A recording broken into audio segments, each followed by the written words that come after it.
La croix, révélée de manière vivante, rend toute chose possible. Le livre d'Esdras, nous le savons, est en relation avec un mouvement de l'Esprit de Dieu, en vue d'une restauration spirituelle. Certains pourront en considérer le contenu dans son aspect historique, comme un événement qui s'est passé il y a bien longtemps. Mais là, n'a jamais été l'intention de Dieu. Si nous avons vu ce que Dieu veut et quel est le désir de son cœur, nous sommes en mesure de percevoir la différence entre ce qui existe et ce qu'est sa pensée pleine et entière concernant sa maison. Ce mouvement montre l'ordre des choses. Que firent ces hommes? Ils bâtirent l'autel de Dieu, d'Israël, et le rétablirent sur ses fondements pour y offrir des holocaustes. Esdras 3. Quelle est la signification de cela, sinon le rétablissement de Dieu dans sa souveraineté et la mise de côté de l'homme? C'est là le but de la croix, l'autel. Ainsi, en rétablissant l'autel à la place assignée par Dieu, car dans le temple comme dans le tabernacle, les sacrificateurs ne pouvaient atteindre la maison sans passer par l'autel. Ceci montre la place de la croix et ce que Dieu nous dit par elle. Et que dit-il? Sinon que toute notre nature déchue fut mise de côté dans la mort de Christ.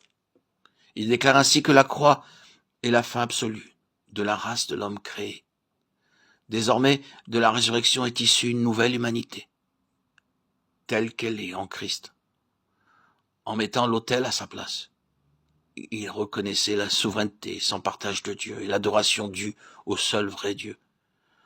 Ainsi, mu par une vision et avec un même but, ils se mirent à l'ouvrage après avoir rétabli l'autel. C'est là l'ordre des choses. La croix est le fondement de l'Église, et d'une façon très réelle. L'homme naturel n'est plus. Seul le Dieu des cieux gouverne tout.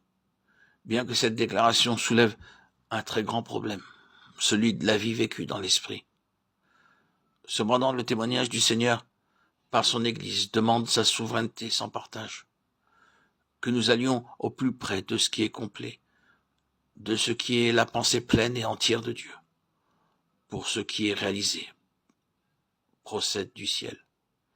Mais cela demande aussi l'action constante de la croix pour produire ce détachement intérieur en nous-mêmes, afin que toute tendance de l'homme naturel soit éliminée. Christ est la vision de Dieu. Celui qui m'a vu a vu le Père. Jean 14, 9. Christ est la vision de son Église. L'Église ne peut être autre chose que lui, et ses vérités concernant Christ doivent être en nous, implantées en nous, pour être des parties de nous-mêmes, par une expérience vivante.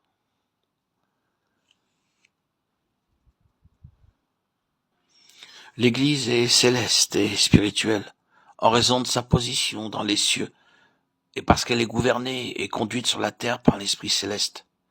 Le témoignage du Seigneur ne peut être recouvré que si l'Église occupe expérimentalement la base céleste qui fut sienne à la Pentecôte.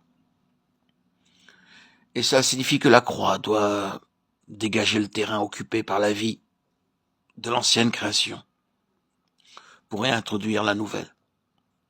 Maintenant, ne pensons pas que les mouvements réactionnaires de Dieu, en ces temps de déclin, tels que nous les voyons dans l'Ancien Testament, se soient terminés avec l'ancienne dispensation.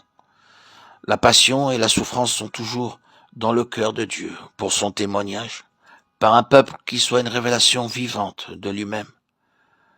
Ce qu'il a fait en ces temps-là, il le poursuit aujourd'hui. Aussi, sommes-nous dans un temps où Dieu agit pour maintenir son témoignage et sa déclaration. Ni par force, ni par puissance, mais par mon esprit. Zacharie 4, 6.